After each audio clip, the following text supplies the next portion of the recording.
Questions and comments. The Honourable Parliamentary Secretary to the Minister of Industry.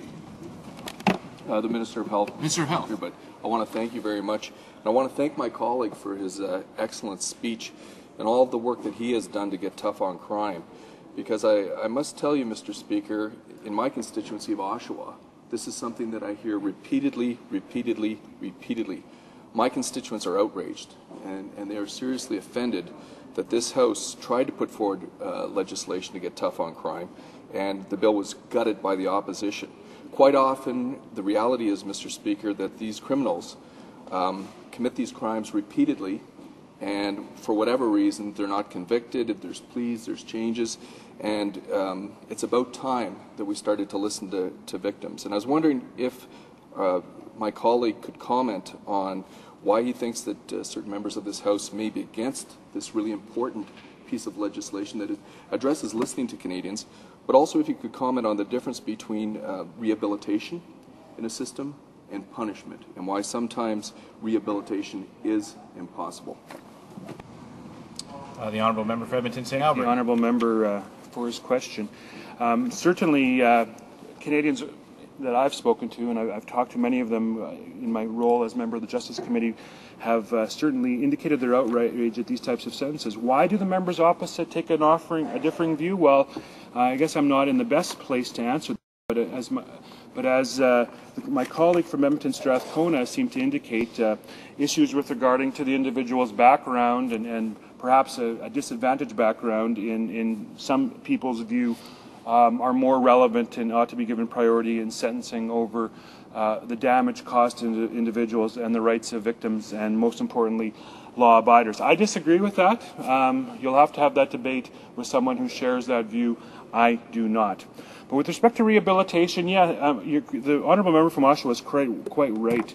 Serial property offenders are very prevalent in cities, Winnipeg, certainly Vancouver, and even in my home city of Edmonton, where we have individuals who have 10, 20, sometimes 50 convictions for property crimes, and rehabilitation appears to be not within their sights. And for individuals such as those, I would suggest, Mr. Speaker, that deterrence, both specific deterrence to that individual, requires a period of incarceration, but also general deterrence. People who read the papers and people who watch the 6 o'clock news need to know that individuals who are involved in serious and serial property crime, who have proven that they are probably beyond rehabilitation by the serial nature of their activity, that those individuals are going to be spending a period of time behind bars, and that incarceration awaits anyone else who might follow in their footsteps. And therefore, both specific and general deterrence is served when the House approves these amendments. Thank you, Mr. Speaker. Questions and comments. The Honourable Member for Timmins, James Bay. Thank you, Mr. Speaker. Well, I listened with interest, and the issue of rehabilitation versus punishment comes down to the ability of a judge to look at a situation. The member asked if any of us had ever been a victim of property crime. I've been a victim of numerous property crimes because I also lived with people coming out of prison. And I would say that the vast majority of these offenders are just dumb.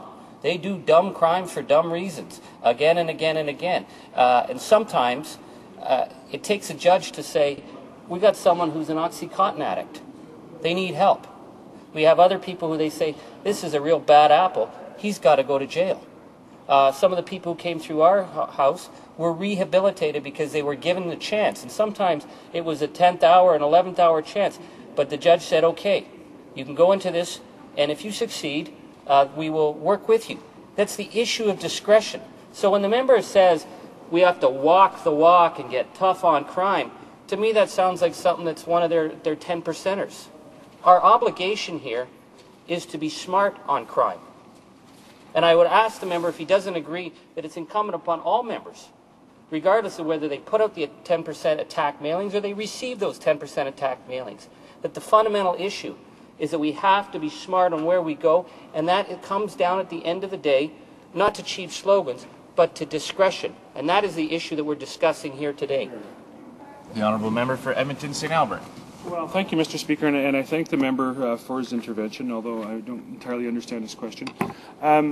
with respect to discretion, certainly it's our experience, and based on not only on the study of conditional sentences, but on proposed amendments to the criminal code generally, that judicial discretion has not worked in the interests of the Canadian public. The Canadian public has lost faith and lost confidence in the judicial system when they see individuals who have been convicted of serious crimes, crimes against the individual, serious assaults, and arson, and they're sentenced not to a period of incarceration. They're sentenced to a conditional sentence with conditions, often sentenced to house arrest, and are able to serve their sentence in the comfort of their own home with their own big screen TV and with their own library of CDs and DVDs.